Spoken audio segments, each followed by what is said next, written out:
Yo, what's up mga kabutingting? Yan, magandang hapon sa ating lahat mga kabutingting at welcome back sa ating munting channel. Yan ito pala ay kadugtong doon sa in-upload kong video na may pamagat na repair ng washing machine sa Barangay Kawayan, Libagon, Southern Leyte. At ito ay orbit pan mga kabutingting at ito ay 2 months pa lang daw na nagagamit ng may-ari, huminto na siya kagad. At ito ay orbit pan. At dyan mga kabutingting ay tinanggal ko muna yung wire. Kaso hindi ko abot. Kaya naghanap muna yung may-ari ng kahoy dyan. Kahoy na panungkit para maabot. Pero nakapatong na ako dyan sa upuan mga kabutingting. Ngunit hindi pa rin abot. Hirap talaga maging bansot. Pero dito mga kabutingting ay kung nakikita nyo yung wire ay natanggal ko na doon sa pinaglagyan niya. Pero hindi ko na naipakita yung pagtanggal sa wire. At kung nakikita nyo mga kabutingting ay inikot ko yung ilisi. At ayan ay napaka pre-wheel at napakalambot. Dahil ayan naman ay bago pa daw talaga sabi ng may-ari. Yun nga lang ay huminto na lang daw bigla. So ayan ay kailangan nating baklasin at para ma-check natin kung ano yung nagiging sira or kung ano yung nagiging problema sa orbit pan na ito. At habang ayan ay aking binabaklas mga kabutingting para maibaba, ayan kung bago kang napadpad dito sa aking munting channel, baka pwedeng hilingin ko yung inyong pag-subscribe at pakipindot na rin yung notification bell at ilagay sa all para ma-notify ka pag mayroon akong mga bagong i-upload na video. At kunting kahilingan lang mga kabutingting, sana wag po nating i-skip yung mga ads. Ayan po ay napakalaking bagay na or napakalaking tulong nyo na para sa akin bilang isang content creator na hindi naman sikat. At kung pwede rin mga kabutingting, wag po nating kalimutan mag-like at mag-share. So, ayan lang yung aking kahilingan mga kabutingting. So dito mga kabutingting, kung nakikita nyo ay gumalaw yung camera. Ayan ay tatapat ko dito dahil tatanggalin ko pa yung wire na tinanggal ko kanina. Yan, mega love shout out sa aking mga silent viewers, organic viewers. Yan, mega love shout out sa inyong lahat. At ako po ay taos pusong nagpapasalamat sa inyong walang sawang pagsubaybay sa aking mga upload na video. At ganun din sa aking mga kaibigan sa YT. Yan, ako po ay taos pusong nagpapasalamat din sa inyong walang sawang suporta sa aking munting channel. So ayan mga kabutingting, andito na tayo sa labas. At dito natin ito titirahin. At una lang natin gagawin ito ay gagamit lang tayo ng tester. Iti-tester natin ito dahil hindi ko naman to ipinakita sa inyo kung ito ba ay gumagana or hindi. Pero common sense na lang. Hindi naman ito ipapagawa sa may-ari kung hindi ito sira. Kaya ito ay sira talaga. So dito nga ay aking itinester. At kung narinig nyo ay okay naman yung tester natin dahil nag-buzzer. So dito kung nakikita nyo ay wala tayong nakukuhang continuity or wala tayong nare-reading. So pag mga ganitong wala tayong nakukuhang reading or nakukuhang ohms value, so ibig sabihin pwedeng may problema nito ang thermal fuse. So ayan, panoorin nyo na lang kung anong naging problema sa orbit pan na ito or ceiling fan. At para ma-check natin yung pinaka motor nya, para makikita natin yung loob, so kailangan natin itong baklasin lahat mga kabutingting. At pag mga ganyan mga kabutingting ay siguraduhin nyo lang na wag mawala yung bulitas pati yung spring, dahil kung wala kayong pamalit nyan ay mahihirapan naman kayo. Pero mayroong mga paraan yan mga kabutingting kahit wala yung spring at saka yung pinakabulitas nya. So ito ay kailangan nating baklasin mga kabutingting. At habang ito ay aking binabaklas mga kabutingting ay yan, mega love shout out muna tayo mga kabutingting. Yan, mega love shout out kay Sir Alfredo Domingo ng Malabon City, Renato ng Pasig City, Roy ng Pasig City, Liberato Kunda, Clodemir Santos ng Pasig City, Willie Canlas ng Pasig City, Danilo Mulano ng Pasig City, Edgardo Dato Jr. Talavera ng Bataan, John Santiano ng Quezon City, Igay Ilupri ng Quezon City, Florindo Isidro ng Marikina City, Joey Dulce ng Taytay Rizal at sa kanyang anak na si G. Dulce. At mega love shout out din sa kanyang asawa na si Ma'am Josephine Dulce ng Taytay Rizal. At mega love shout out din kay Sir Gani Pitilla ng North Caloocan, Salde Bertis, Mabilangan ng Caloocan, Darmen, Mr. Alba, Realidad Miao, Yek Vlogs, Rodel Espirito, Robert Mandap ng Caloocan, Roel Ambas ng Batasan, Quezon City, Charlie Cantar ng Tansa Cavite, Joe Ryan Santos, Edelberto Espidelion, John Diamante, Bitong Madridijos or Disney Madridijos, Randy Trinidad, Ferdinand Lopez at sa dalawang anak niya na si Siam Jake Lopez at saka si Liam Oxy Lopez. Yan, big love shout out. At big love shout out din kay Michael Lucano Jr. at sa kanyang asawa na si Ma'am Malin Lucano ng Burungan City. Yan, mega love shout out sa inyong mag-asawa. At mega love shout out din kay Tony Cabus ng Indang Cavite, Ray Francisco ng Sison Pangasinan, Wilmore Dichoso ng Bicol Sorsogon, Manny Cabadin ng Parañaque City, Edgar Macam, Enrique Bungaes,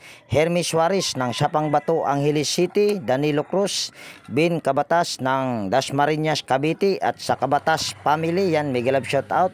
At mega love shout out din kay Sir Francis Milorin ng Sorosoro Maasin City, Teodoro Kaingkoy ng Maasin City, Jolrins Baleros ng Guadalupe Maasin City, Donato Matias ng Malibay Pasay City, Roberto Tibaharis ng Pasay City, Papa Pids ng Antipolo City, Jeffrey Castro, Janjan Labnutin ng Pandi Bulacan, Anisito Quintao ng Mandaluyong Metro Manila, RC Jimenez ng Alicia Bohol, Ariel Labasan ng Nueva Ecija, Benji Salen, Dulcissimo Montisor, Freddy Pitero ng Rosario La Union, Ventura Sabiliano, Jumi Dumalag ng Quezon City, Ili Abadilla ng San Pedro Laguna, Rolando Pacabis ng Ormoc City, Rolando Gumangan, Rolando Gibara, Rolando Nueva, Jomari Espinosa, G. Montañez, Ray Maglalang ng Tondo Manila, Ricky Magkaling ng Guagua Pampanga, Rinaldo Nodo, Rinaldo Obidusa, Emil Caiga, Emil Castillo,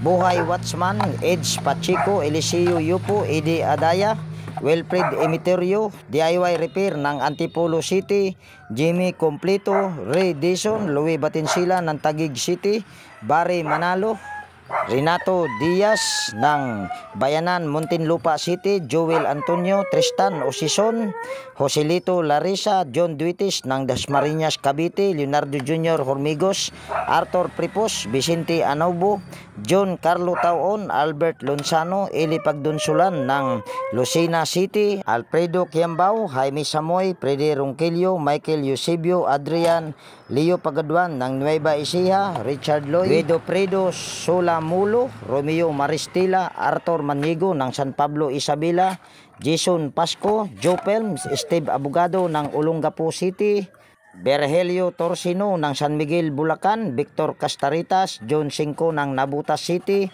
Alex Concepcion, John Iglesirio, Ray Abdurasid ng Hulo-Sulo, Armando Reyes Kiyot ng Cebu City, Carlos Kasugay ng San Fernando, La Union City, Ma Cristina Ambe or Elmo, Rene Salimbot, Joseph de la Cruz, Roger Sumagang ng Davao, Remedio Jr. Onciano, Roger Inostro, Alister A. Almendras ng Cebu City, Joseph Lara Anastasio Certisa, Romel de Guzman ng Imos Cavite, Tony Adarme ng Kabagan Isabela, William Pulvira, Dato Hasim ng Cotabato, Alex Sabordo ng Valenzuela City, Dalandanan, Bernard Agron, Rodel Castillo, Rinaldo Ortego, Rogelio Campaner, Tolits Garcia ng Nueva Ecija, Celedonio Daculio Jr., Norberto Mendoza ng Marikina City, Amador Villas ng North Caloocan, partneron at sa kanyang asawa na si Ma'am Janet ng Mabuhay Mamatid, Cabuyao, Laguna, Manuel Barbastro, Noel Iskandor,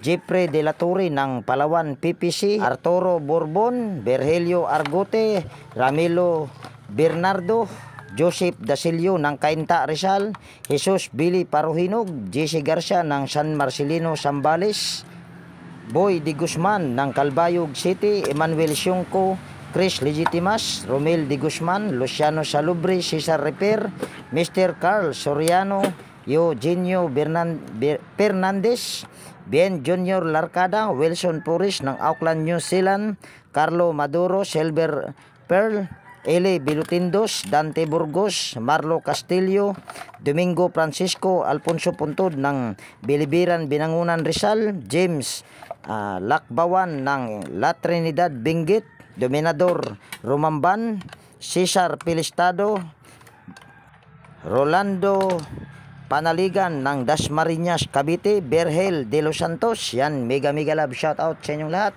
At nabaklas na rin natin itong motor mga kabutingting.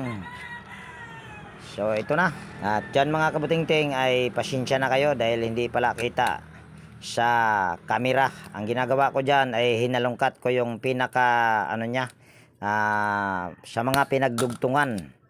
Yan o, kung nakikita nyo ay yan, pinagtatanggal ko yung mga spaghetti sa mga dinugtungan niya para ayan ay ating matester. Ayun, buti naisipan na ibaba. Yan yung sinasabi ko sa inyo na tinanggal ko yung mga spaghetti dyan. At kailangan pagtatanggalin nyo yan mga kabutingting ay dahan-dahan lang. Baka mamaya makapatid kayo ng isang hibla, so mahirapan kayo. Pero kung mapatid naman siya na mahaba pa ay okay lang. Pero mas maganda kung wala kayong mapatid para hindi malaki ang trabaho. At dyan ay nahirapan ako dyan sa paglagyan ng tester para makita sa camera. Ayan. Yan ay nakasit sa oil mga kabutingting. At una kong tinester dyan ay yung kanyang fuse. Yan, kung nakikita nyo ay okay naman yung fuse nya. At pagkatapos sa fuse, dahil okay, yan, tinester ko rin yung kanyang line capacitor or yung single capacitor. Lahat naman ay gumagana kung nakikita nyo. So ibig sabihin, wala dito yung pinaka problema nya mga kabutingting. At ito, ang pinaka problema nito mga kabutingting pagka ganito ay madalas talaga ito na nangyayari itong kanyang wire, lalo't lalo na kung maiksi yung kanyang yung wire na nakalaylay or yung allowance ba. Yung kanina kung nakikita nyo, yun nga lang ay nag shout out ako ay napaka-iksi. So dyan ay ititester ko yung linya. Kaya ako nasabi na yung linya ang problema or yung pinaka wire nya ay yan. Kung makikita nyo ay yung test probe ay nilagay ko lang doon sa ayan o, mayroon tayong na-reading. Lipat-lipat lang natin yan mga kabutingting. At doon sa kulay gray dyan ay doon ako walang na-tester sa linya ng kulay gray. Kaya nasabi ko na ang problema nito ay yung kanyang wirings. Yan, dyan ay mayroon naman tayong nare-reading. At dyan sa kulay green na yan ay wala na tayong makukuhang reading or continuity. Yan o, kung nakikita nyo ay wala.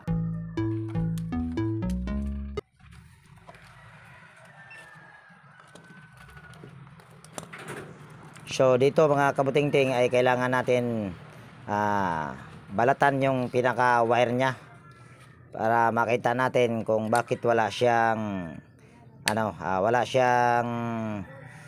reading or nakukuhang continuity sa kulay gray. At makikita nyo kung bakit siya walang nare-reading dyan. Antayin lang natin na yan ay ating mabalatan.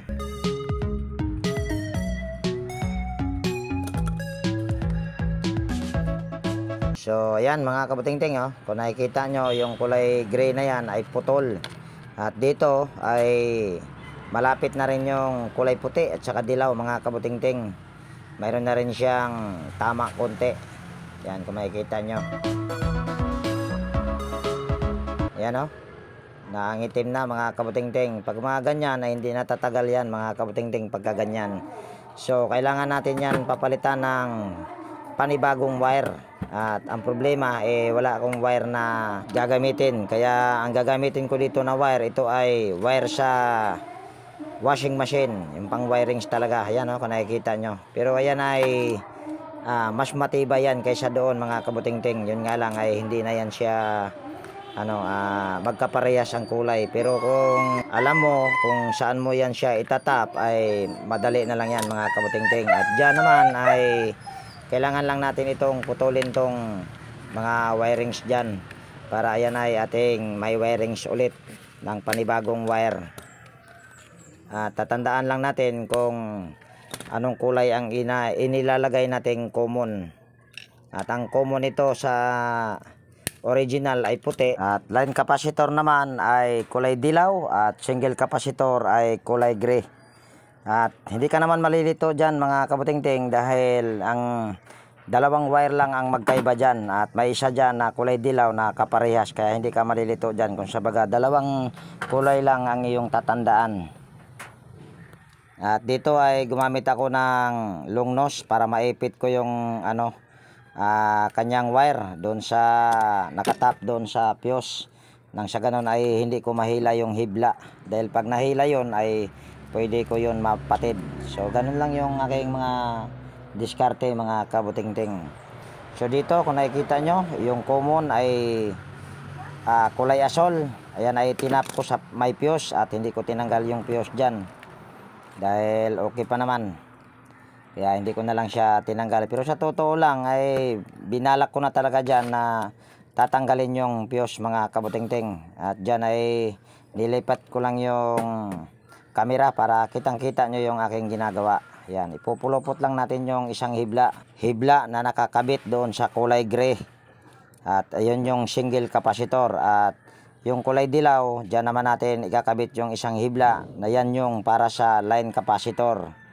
Yan, ipupulupot mo rin yan. Tapos yan ay hihinangin mo na yan mga kabutingting. At pwede naman yan siya hindi hihinangin mga kabutingting. Yun nga lang, sa katagalan ay nagmo-mold yan, yung nagkukulay green. Pag nagmo-mold yan ay nawawalan yan siya ng contact, kaya kailangan mo talaga yan ay hihinangin. Yan, katulad yung ginagawa ko, hinangin mo lang yan siya lahat. Yun nga lang ay pinush ko yata yan mga kabutingting, dahil yung kanyang dulo ng soldering iron ay halos hindi makalusaw, kaya nilinis ko muna or kiniskis ko lang yan pinakadulo niyan. Kung nakikita nyo ay napakaganda ng lusaw or hinang, mabilis lang siya. At pag mga ganyan mga kabutingting, dahil napakanipis ng hibla niyan, dahan-dahanin mo lang na hindi ka makaputol, at or iingatan mo yung pinakahibla niyan na hindi ka makakaputol. So yan lang yun mga kabutingting para makagawa ka. At sunod ay yan, susukluban mo lang yan siya ulit ng spaghetti. At yung spaghetti naman na yan ay yan din yung nakakabit sa original. Kung sabaga ibabalik lang natin yan. At dyan pa rin ay kailangan mo rin dyan magdahan-dahan, dahil pag hindi ka magdahan-dahan dyan ay pwede ka pa rin makapatid ng isang hibla dyan. Kaya dahan-dahan lang. Kung sabaga kailangan dyan ng magaan na kamay pag mga ganyan, dahil napakanipis ng hibla dyan. Hindi katulad ng mga sinaunang motor ay makakapal yung hibla niyan. Ngayon kasi ay talagang manipis na. Sunod ay lagyan mo lang siya ng cable tie. Kung saan yung tinanggal mong cable tie ay doon mo lang din lalagyan, dahil baka mamaya kung saan mo ilulusot yung cable tie, baka mamaya makapatid ka ng hibla.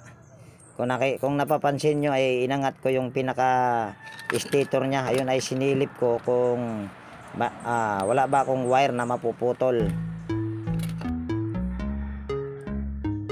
At dito ay nagdagdag ako ng cable tie, kaso parang ayaw kumapit yung cable tie na yan, kaya mamaya mapuputol din yan. Pero dalawang cable tie ay okay na rin yan mga kabutingting, walang problema yan. So dito ay symbol lang natin yan mga kabutingting. At hindi ka naman malilito dyan, dahil kung pinanonood nyo yung aking ginagawa ay mayroon akong kiniskis kanina. Ayun ay palatandaan para hindi ka maligaw or madali na lang sa pagsalpak. Kasi ang orbit fan kakaiba kaysa doon sa mga motor ng electric fan na stand fan or desk fan or wall fan. Dyan sa orbit fan, pag hindi ka matandain dyan ay maliligaw ka dyan mga kabutingting, mahirapan ka dyan. Kaya ang ginagawa ko dyan ay naglagay ako ng tanda. Kung nakita nyo kanina ay kiniskis ko yung pinaka housing niya na dalawa, at nakatapat yun doon sa may nakasulat doon sa pinaka stator niya. So ganun lang yung aking pamamaraan para nang sa ganun sa pagbalik ay hindi ka mahirapan. Lagyan mo lang siya ng tanda. Kung mayroon kang pentel pin ay pwedeng pentel pin. Ako kasi hindi gumagamit ng pentel pin kahit kailan, kaya ang ginagawa ko ay flat screw lang yung aking kinikiskis sa housing para magiging tanda siya. So dito mga kabutingting ay yan, bali lalagyan na natin yan ng tornilyo, at sa paglagay ng tornilyo ay pass forward ko na dito mga kabutingting. At habang nagkabit ako ng tornilyo mga kabutingting, yan, shout out ko lang yung aking mahal na Horseshoe TV, White Fairy TV, yan, mag-ingat ka dyan mahal. At mega love shout out din kay Ma'am Body Train Channel, kay Idol Kois Repair and Tutorial, Bibs PH, Ate Mers, Aguedo Florence Jr. aka Bullpen Teacher, vlogger ng Quezon City, Tokayo Inting 63 TV Vlog. At mega love shout out din kay Manong Lakay Channel, Rap Mix TV, kaibigang The PBJ Blabber Pan, Josh Electrical Vlog, Nelt Vlog, Jeros Flores Mix TV Vlog. Yan, mega love shout out sa lahat ng aking mga nabanggit at hindi nabanggit. Yan, mega love shout out sa inyong lahat. At kung gusto nyong magpa-shout out sa sunod kong upload na video, pwede po kayong mag-comment sa comment section. At kung mayroon kayong mga katanungan, yan, mag-comment lang din po kayo sa comment section. Yan naman ay aking sasagutan. Yun nga lang medyo matagal ako nagsasagot mga kabutingting dahil minsan busy, at saka hapon na rin kasi ako lagi nakakauwi, kaya minsan matagal ako nagsasagot sa comment section dahil isa lang din naman kasi itong aking cellphone na ginagamit. At mega love shout out pala kay Sir Idol Kayari Vlogs, yan, mega love shout out Idol. JW Jingward TV, Bro Gabriel Sorry Sugbo, yan, mega love shout out bro.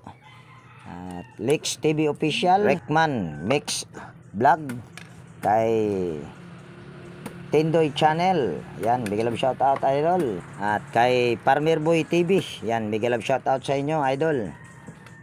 At dito ay yan ay pag-assemble na lang naman mga kabutingting, or sa pagbalik sa mga mga tornilyo, kaya yan ay madali na lang.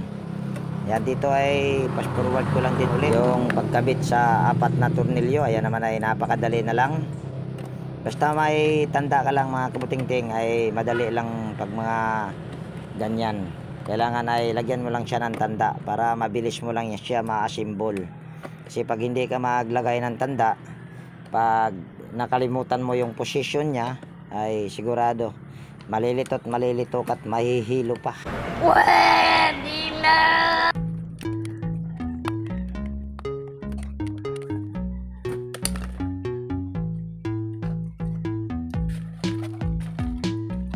So dito mga kabutingting ay magwa-wirings na tayo. Yan, puputulin lang natin yung original na wire at isusuot naman natin yung wire na ikinabit natin or ikinabit ko. Bakit ba natin? Ako lang naman ang gumagawa. Nanonood lang pala kayo dyan. At sunod, para hindi kayan mahila-hila, yan ay bubuhulan natin. At kung napapansin nyo, mahaba yan mga kabutingting. Ayan o. Yan, yung sinasabi ko kanina na nakalaylay yung wire na yan. At yung kanina ay napaka-eksi. Kaya yun, pag nababanat-banat yun mga kabutingting, ay posible yun na napuputol. Kaya kailangan mo yan siya na hahaba-habaan ng konti. At para hindi mahila-hila, yan, ang gagawin mo lang dyan ay bubuhulan mo. Sunod dito ay yan, babalatan lang natin yung 3 wire para yan ay ating maiko-connect. At sabi ko kanina, ang common na ginamit ko dyan ay kulay asol. So yung kulay asol na yan ay ipapalit mo lang dyan sa kulay puti. Yan, yung tatanggalan ko ng close-in wire connector. So dyan mo yan ikakabit yung kulay blue dahil yan yung ginawa kong common. Basta alam mo lang yung iyong ginagawa ay hindi ka malilito dyan mga kabutingting. At sabi ko kanina ay 2 kulay lang ang tatandaan mo dyan, yung kulay asol at saka yung kulay violet lang. Yan, tatanggalin lang natin yung close-in wire connector at dyan ay kakabit naman natin dyan yung kulay dilaw. Yan, yung kulay dilaw na yan. Kaya siya nagiging 3 dahil yan ay line capacitor. Yan, dyan ay isang linya papuntang motor at isang linya sa power cord at isang linya sa capacitor. Kaya yan ay nagiging 3 wire. At dito yung kulay gray na yan, ayan, dyan natin ikakabit yung kulay violet. Diba? Napakasimple lang mga kabutingting. Kung sabaga, tandaan mo lang kung sa alin yung kung alin yung kulay na ikinabit mo doon sa common, sa line capacitor at saka sa single capacitor. At ako naman kasi ay gaya-gaya lang ako kung anong tawag nila dyan mga kabutingting, kasi itong aking natutunan ay hindi ako nag-aral nito. Kaya doon sa mga gumagawa talaga nito ay gumagaya lang din ako sa mga kung anong tawag nila. Kung ako man ay nagkamali, yan, pasensya na po kayo kung anong kung tama ba ako sa aking ipinangalan. At dyan naman ay yan, ikakabit lang natin yung pinaka swing arm nya. At bago natin yan ikakabit ay kailangan mo lang yan dyan ibalik yung spring at saka yung bulitas. Yan. Medyo mahirap-hirap din yan dyan dahil malalim. Pero kung may mga pamamaraan ka ay madali na lang yan. At yung tornilyo na yan mga kabutingting ay pabaliktad dyan. Ang pahigpit niyan ay yun yung paluwag. Ang paluwag niyan ay yun yung pahigpit. Basta mga ganyang klaseng ceiling fan. At nakalimutan ko kung anong brand itong ceiling fan na ito. Dahil parang ngayon lang yata ako naka-encounter ng ganitong brand ng ceiling fan. So dito ay tester natin at kung nakikita nyo, kanina ay wala, ngayon ay mayroon na dahil pinalitan na natin ng wire. So ang pinaka problema lang nito ay yung kanyang wirings na sunog. Kaya yung pamagat siguro nito ay good yung motor pero hindi gumagana. Ano kayang dahilan? Pwede kaya yun na pamagat mga kabutingting? Sa totoo lang nahihirapan ako sa paglalagay ng title dahil ito naman kasi ay pabalik-balik na lang yung ginagawa ko, kaya ang hirap gumawa ng title. Kaya siguro yun yung aking papamagat mamaya sa na ito, sa ginagawa ko ito. So kung nakita nyo naman kanina ay tinisting ko, gumagana na, umiikot na, kaya balik na natin dito. At kailangan dyan mga kabutingting ay nakalihis yung wirings dyan, hindi nagtapat. Ayan kasi ay delikado pagka itatapat mo yung pagdugtong, dapat ay nakalihis. Katulad niyang ginagawa ko. At dyan ay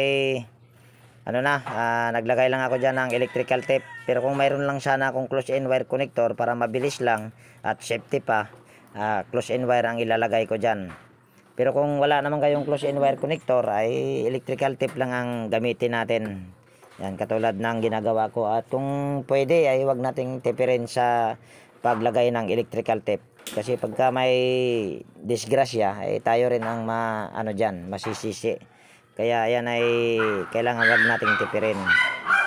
At makikita nyo naman kung ano yung ginagawa ko dyan. At sa mga bagong napadpa dito sa aking munting channel, pasensya na, nagsha-shoutout po kasi talaga ako. Lalo na kung mayroon akong pagkakataon na ma-shoutout. Pero sa mga hindi rin na shoutout, yan, pasensya na po. Ako din kasi ay makakalimutin. Kaya pasensya na po. Pero sa sunod na video ay pwede namang ma-shoutout din. So dito ay fast forward lang natin dito mga kabutingting, para kahit pa paano yung miksi-iksi itong video natin. Dahil hapon na mga kabutingting. Hinapon na naman ako dito.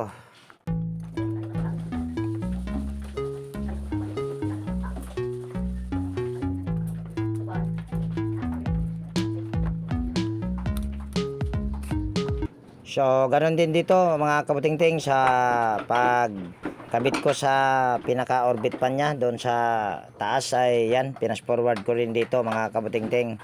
Yan naman ay napakadali lang ikabit yan, basta alam mo lang kung saan mo pinagtatanggal yung mga tornilyo.